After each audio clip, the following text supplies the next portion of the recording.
Okay, so Thanks, hi everybody. Lisa. Really nice to see you all here today, and I know you've got lots to do in terms of finding the next big step. So what I'll be covering is whether you're in jobs now or you're in the job eventually in the next while, you're going to be faced with a hybrid work environment, which has all come about as a result of COVID. We all know about that. So I just want to talk to you about how do you make that environment work for you and the development of your career. So how does it make sense in a real practical way? Okay. Brilliant. Thank you so much. Super. Give Lisa a round of applause. Thank you guys for being here. Thank you. My work here is done and I'm off. No. Okay. So, great. So I'm going to put a little timer on myself so I manage my time correctly. So, like I said, I'm going to talk to you about how to make the hybrid environment work for you. And I'm going to race through the first about 8 slides, which are quite wordy, but we just have to cover some basics. And then I think we'll get on to even more interesting stuff. So, okay, I'm learning how to do this. Okay, so first of all, we need to talk about what is it, what is the employer looking for, how can you benefit from it, and just making sure that whether you're in the office or at home, that you're making that work be beneficial for you and your career, because I know you're all here to develop your careers. So the word I'm going to use the most today is strategic, okay? If you are planning your career, and you want to advance your career, and most of you are either starting or at a change point in your career, so you're obviously looking to progress, you need to not sleepwalk through the hybrid work environment. It is an opportunity, but it also has the opportunity to maybe miss a beat. So I just want to make sure that you benefit from it. So first of all, what's hybrid? I'm sure 99% of you in the room know what it is. By the way, can you hear me okay? Because I'm not used to a microphone. Yeah. Thank you. So it is basically the mix of working some days at home, some days from the office. Depending on the company you're with, there'll be degrees of flexibility. So some of them will be, you're in Monday, Tuesday, Wednesday, you're at home Thursday, Friday. No deviation. Others, it'll be down to you and everything in between. So there'll be a mix. And some companies will also do anchor days. So they'll say, whatever about your 2 days at home, 3 days in the office, one of those office days is always a Wednesday, for example. So that's just the way it can work out.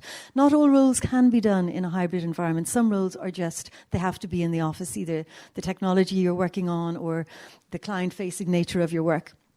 And that's just, there's no way around that. But if you're in a hybrid role, let's have a look at how we make it work for you. So I think this is a very strategic opportunity, and I really think you can leverage an awful lot of advantage out of it. So, first of all, you've got to be thinking, before you think about you and what you can get out of it, you've really, to be strategic, you really have to think about what does the employer need? Because they're the person that's hired you, hopefully very soon after today's event. You'll all go off to fantastic careers. But what are they looking for? Because if you don't know what they're looking for, how can you be what they need you to be? And in the end of the day, you have to make them happy. For your career to go well, you've got to impress, you've got to be doing what your employer wants you to do. So they are looking for, they don't want any difference between you working at home and you working in the office. They want to know that the work is going to get done. So they have to know that irrespective of your location, business is going ahead as planned. They want to be able to still have access to you so that you don't disappear when you're working from home. You're just in a different location. Okay. They want productivity to be reliable. They want to keep service, obviously, to the customer has to be primary. They don't want any technical hitches getting in the way, which, you know, sometimes that does happen when you're working from home. I know myself, I work from home and I don't have an IT department, and it's an absolute nightmare when something goes wrong. So it does slow you down. The biggest challenge is trust, and it's really the problem of the employer. Like, you can be at home and maybe getting into bad habits, watching daytime TV when you're supposed to be working or whatever it is. They're trusting that you're there doing the job, and that's a big leap for them. So you actually have to give hats off to the employer that they're actually doing that. So there's a bigger risk for them than for you, because if it takes a while to establish that in fact you're not very productive working from home, the worst that's going to happen for you likely is that they're going to say, look, it's not working out, come on back into the office, we'll help you bring your game up. But in the meantime, they could have lost business. You know, and if they lose business, we lose jobs, because you have to be making money to employ people. So there is a real logic to making sure that you do this really well and that it works for the employer. So it's harder for them to do quite a few things. Whoops, sorry, let me just go back on that one. harder for them to know what you're doing, when you're doing it, how you're doing it. But also, from your perspective, they want to support and develop you, and you want them to support and develop you. So again, it makes sense for you to help them make it work well. So if you look at the typical guidelines for working from home, working from the office, if it's up to you and you have an input into this, what the organization is going to be looking for is making sure that the work that you do suits the environment. And this is a good guideline. So, maybe I'm pointing at the wrong thing. Okay. So, if you're going to be in the office, it should be driven by purpose. So, what are the kind of things that it makes sense to be in the office for? Working with other people. Networking, which is a different thing again. Networking is building up relationships to your advantage down the line where you can rely on other people to help you out. Brainstorming. Yes, you can do it over Zoom or Teams, but there is nothing like 4 or 5 of you around a table with a couple of cups of coffee just shooting the breeze. Ideas come out, and it's really beneficial to do it in person. If you haven't worked before in a professional environment, you may not have experienced half of these, or if you have worked and you haven't worked in a while in the office, you might have forgotten the benefit of working with other people. But actually, every time somebody goes back to the office, they always say, I'd forgotten how helpful this could be. So these are the kind of things, meetings with your manager, sometimes just for your own mental health, just to be with other people. Sometimes you have to be there just to sign something or to have access to particular computers or whatever it might be. So there's lots of different things, training, technical support. These are all good reasons to be in the office. What's a good reason to be at home? Well, if you just have to concentrate on something, you don't want to be talking to anybody, you don't want any interference, great. Where you don't have to engage, or where you actually can't work from home because your Wi-Fi is down, or let's say you've been working at home during the pandemic and you've been sitting on your bed using an ironing board for your desk.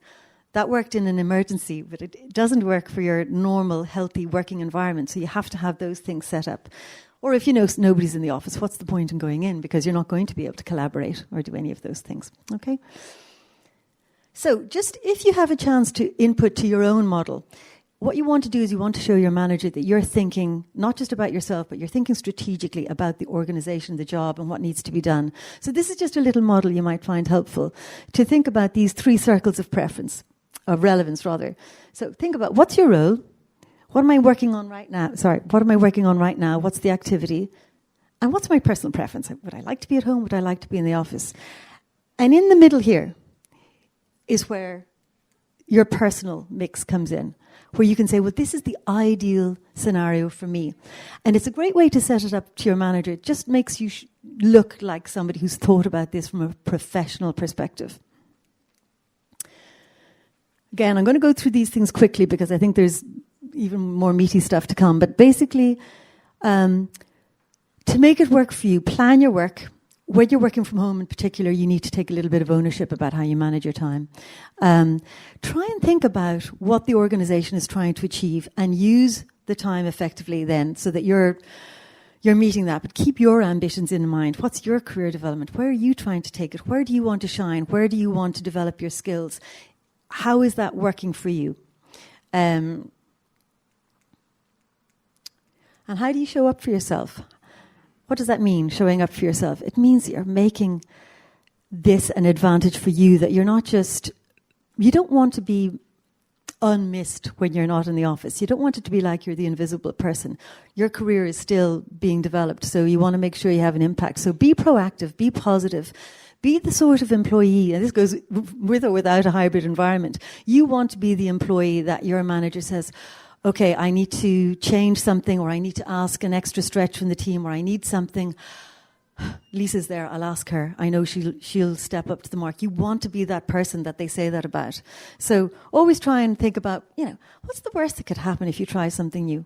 It's quite a fresh way to approach things. So remember, what's your purpose? Think about your career plan.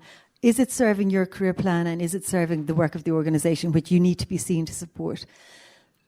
A lot of people are interested in the values of an organization, the vision and their mission, and how they expect to execute things. If you can see where the work that you're doing and the way that you're doing it aligns with the values of the organization, that's another really powerful message for you, but also for your manager. If there's anything about the hybrid working environment that is not working for you, or that you're confused by, or that you're struggling with, do not sit down quietly and try and just muscle through it. Ask for help, share your concerns. 9 times out of 10, your manager's going to be able to help you out a bit. Why wouldn't you ask? There's no harm in asking. And for those of you who are starting out in your careers, it's not a sign of weakness. It's okay to say, can I just understand exactly, because I'm not quite sure and I want to make sure I do a really good job. There's no manager alive who isn't going to be pleased to hear you take that approach. So don't be worried about asking questions or sharing concerns. So keep in mind as well the broader context of the team and the organization. So not just what do I want for me and my career, but what are we trying to achieve organizationally? What's the job that we're doing? How am I playing into that? Am I supporting it? There are things that we learned about things, the way we did things before the pandemic, how we did things through the pandemic. We learned a lot. Doesn't mean that that's the only way to do things. It's still evolving. Hybrid is definitely a work in progress. So learn by, but don't be constrained by. And just keep your own ideas coming. Try to be adaptable and flexible. It makes you very attractive as an employee. It doesn't mean you have to roll over and put up with any change that comes by. But if you can be the person that can be relied upon to at least be receptive and be cooperative and actually try and see how a change could be a positive thing, you will become a real asset, and that is part of really good career development. Sometimes as well, it's just the right thing to do. I'll give you an example. A couple of years ago, I was working with the central bank, and we were doing a pilot on homeworking. And one of the girls the women who was on it was always at home on a Thursday, for example. But then the head of the European Central Bank was coming on a particular Thursday on a visit to the organisation. An unbelievably big deal for the organisation. That woman didn't have to be told that she needed to come in on that Thursday. She just knew, of course, it's appropriate to be in on that day. And so she was flexible, and that's what made it work.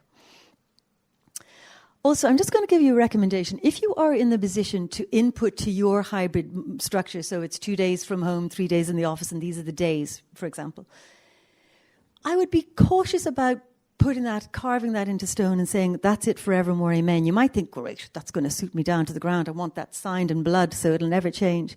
But actually, a few years down the line, your life might be very different. And it might suit you to change things a little bit, whether it's because of your home life or whether it's because of your career. It might suit you to change. So you want to have that flexibility there, and it's nice for the organisation to have that too. So I just recommend that you keep it open. Now,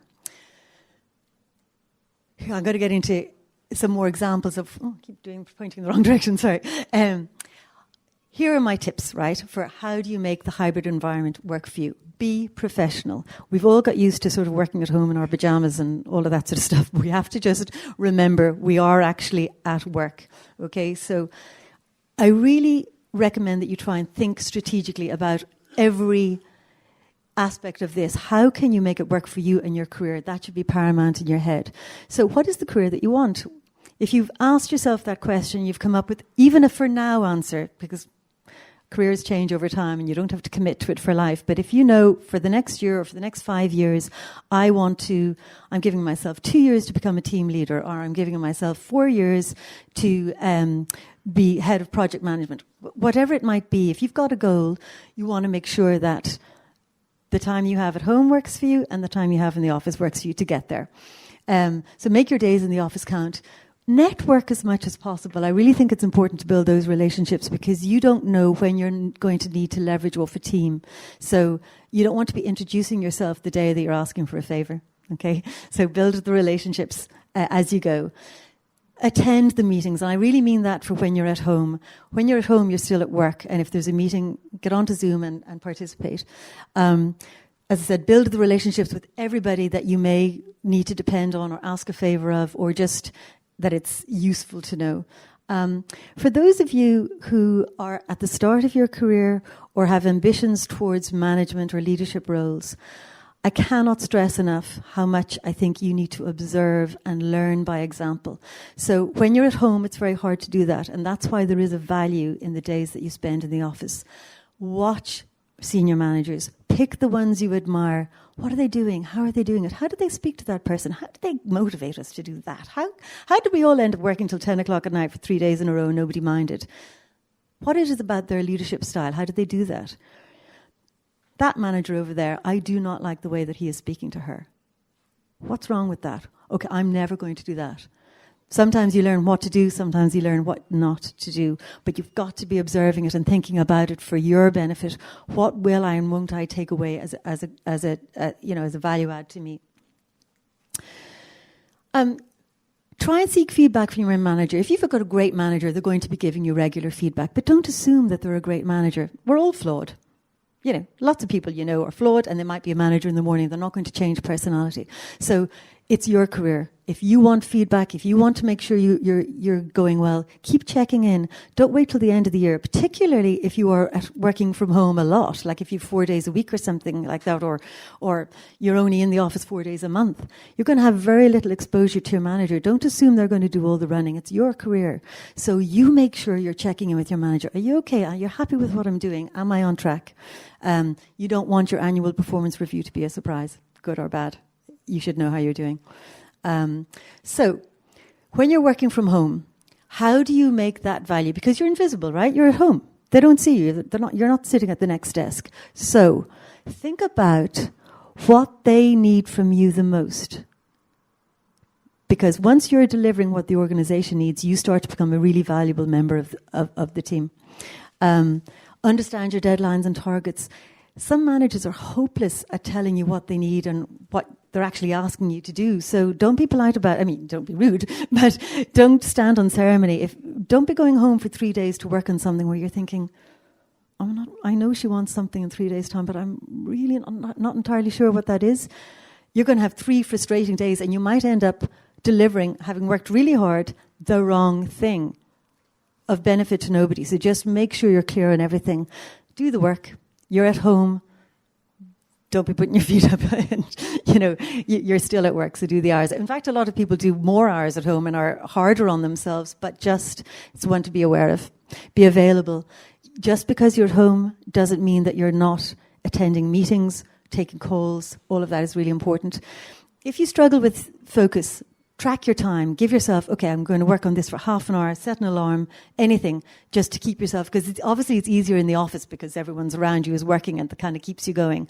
But if at home you need a bit of motivation, just help yourself by tracking your time. I would suggest that you keep your manager updated, like I was saying before. You can do the running. Keep notes and keep letting them know, because you mightn't have a deliverable. It might take weeks for the project you're working on to show any result. So they know you're at home. They hope you're working. You know you're working, but there's nothing you can show on that. So it's no harm to drop them a note or give them a bell and just say, listen, the work's going really well on that. I'm on track. I'll meet that deadline. I'm doing really well. I'm happy. Just keep them appraised, and then they won't have to worry about you. Be flexible, as I've said before, and use the time for work that needs focus and concentration. Try not to be a bottleneck to others. You might be busy working away on something that it suits you to be working on. Make sure you're not ignoring a piece of work that would free up other people to get their work done. So it's as important at home as it is in the office. Try and use your initiative. So with the work, do what needs to be done, but also try and anticipate their needs. Try and look around the corner and go, where is this work heading? Once we've finished this, what do I think is likely? And if you can come up with, go to your manager and say, look, I'm assuming that once this is done, we're going to need to do that. So I've actually started to plan out what we might do. That's a huge value add. That's you developing your career, because you start to be the person that they notice, because you're making it work for you. And also with your learning and development opportunities, look for them, ask for them. Okay? Don't just retire because you're at home. So just a couple of practical things, and these are also things that are quite often rules that will be set out by your employer or expectations that they will have, whether they're articulated or not. So if there's flexibility, like a lot of the time with hybrid, the manager knows you're going to start at 7 in the morning maybe, but not work from 8 till 9 because you're dropping children to school or you're doing something. That's fine. Just make sure you honour that you do the 7 till 8 bit. Just everything should be as efficient as if you were working in the office. So you answer emails, you answer texts, you answer the phone. You don't have the out of office on. You're not working. Out of office is for when you're on holidays or at a doctor's appointment. But when you're at home, you're working, so you shouldn't have the out of office on. So be ready for video conferencing, and always have your screen on. Sometimes people ask you to put your screen on, people don't, and then everyone's far too polite to say anything. It really doesn't work to have your screen off. people feel so disengaged from you, and you are not helping your career because, again, you've just made yourself invisible. Managers really struggle with it. So just have your screen on, and essential with clients, have your screen on. And then be careful of the professional appearance. Is the one thing I've really noticed about hybrid, that people fall out of the bed, hair unbrushed, looking like they've still rubbing sleep out of their eyes. Nobody will ever know that you've got your pajamas on from the waist down, unless you make the rookie mistake of standing up in the middle of the meeting, so don't do that. I don't care if you've got your pajamas on halfway down, but halfway up I expect you to look professional, okay? So it really does make a difference, and I've heard horror stories of people and what they've worn in front of clients. Just be careful of that one. Always answer your phone. Be flexible about scheduling and attending meetings. Dependent care, for a lot of you, you're too young for it, but within hybrid, what happened during COVID is that people, because it was a worldwide emergency, people were looking after babies, people were looking after elderly parents. Everybody accepted that because we're all, by law, stuck at home, right? And by necessity. But now it's an agreement between you and your employer. You can't be looking after your children, you can't be looking after anybody. Except yourself and the job and the work that you have to do. So just make sure you don't have that situation going on. And I'm going to suggest again, make sure, even if it's not led by your manager, let it be led by you. Make sure you're checking in regularly with your manager. Hi, are you happy with my performance? Do you know what I'm doing, and are you okay with it? Am I meeting my mark? Am I going to have a good performance review at the end of the year? Is the hybrid arrangement working? It used to, loved working from home, but actually I have a new flatmate that's driving me nuts. I want to come into the office, or the nature of my work is changing and it would help me to network more. Could I come into the office more? Or actually I'm doing a lot more focused work. Could I have one extra day a week at home? That's why I'm saying keep it flexible.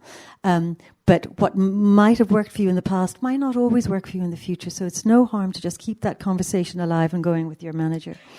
So just a bit of summaries here for you. So keep connected with your manager. Ask questions when you're not clear. Try and see how they like to work and adapt to that. I know it sounds unfair, and it is a bit, but that's the hierarchy. That's the way it works.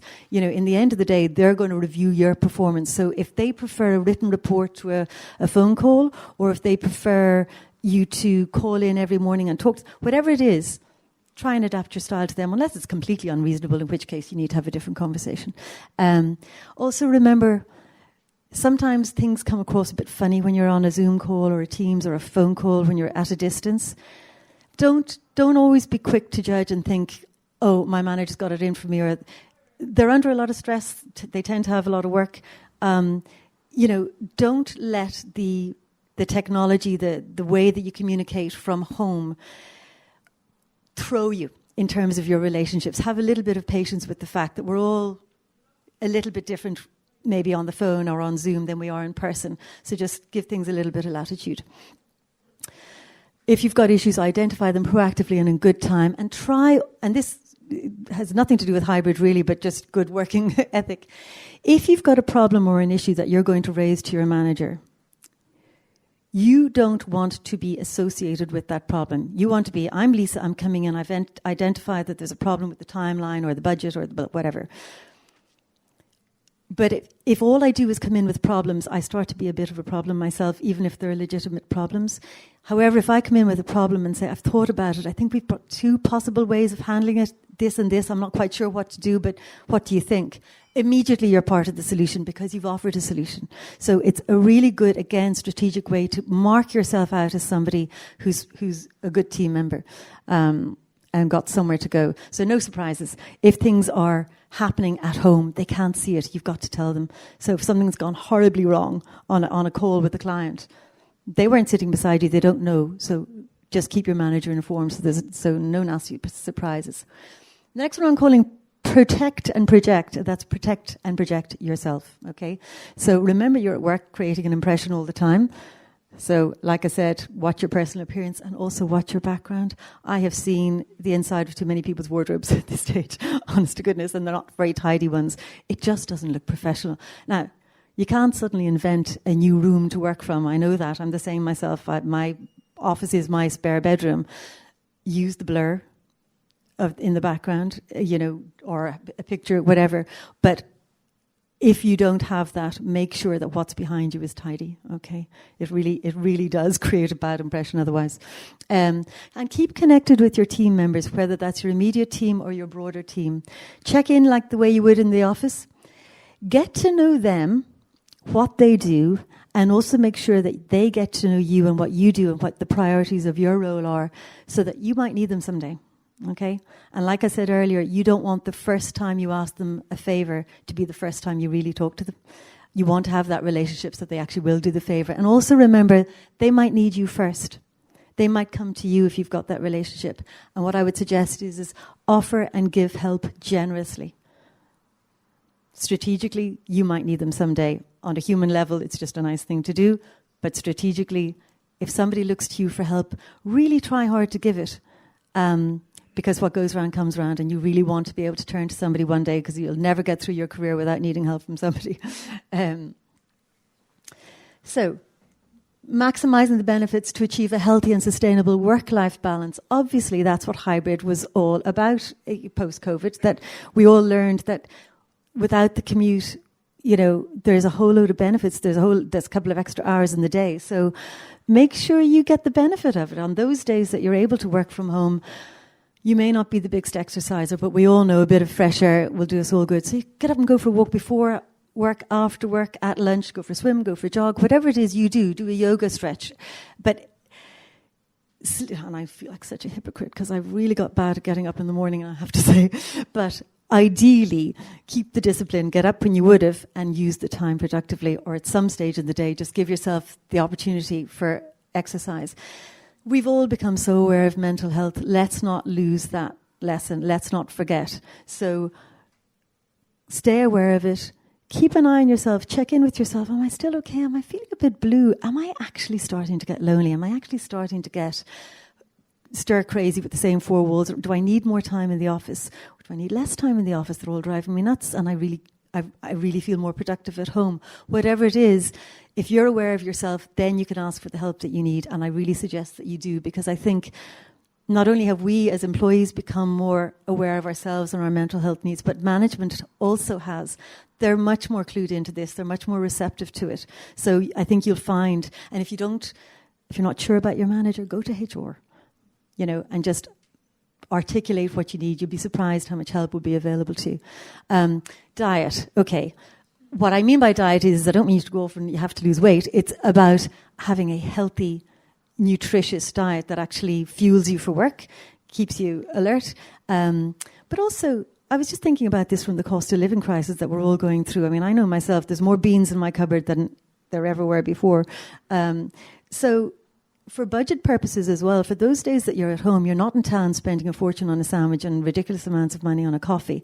So maybe leverage that opportunity and make that work for you too. Obviously, time management, it can run away from you. I know a lot of people during the pandemic worked bigger hours than they ever did before, and that's not healthy either. So trying again to manage that and give yourself regular breaks, try and eat at the right times, just to keep yourself fueled and with the energy that you need. And at the end of the day, if the room that you work in is also the room that you're going to spend the evening in, or that you're going to ultimately get to sleep in, try and tidy all evidence of work away so that you can take a mental break from it. We're not machines, we're not robots, but sometimes we treat ourselves like we are. So a little bit of structure around that can actually add to your quality of life. I know at the beginning of COVID, I was working off my dining room table, which didn't bother me a bit.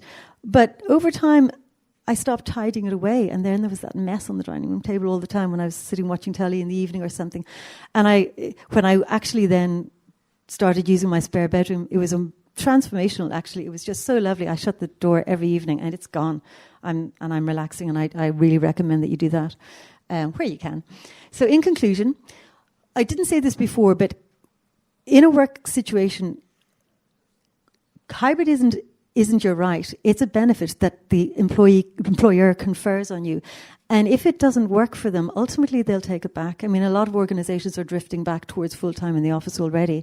So if you want it, if you value it, that opportunity to work some days from home and other days from the office, then respect it, play along with the rules, do your bit, do the work, because otherwise they might take it away from you. And also, like I've been trying to say all along, is maximize the benefits for your work-life balance and your health, and for your company, so that you're a valuable employee. But why? Why? Because it feeds your career.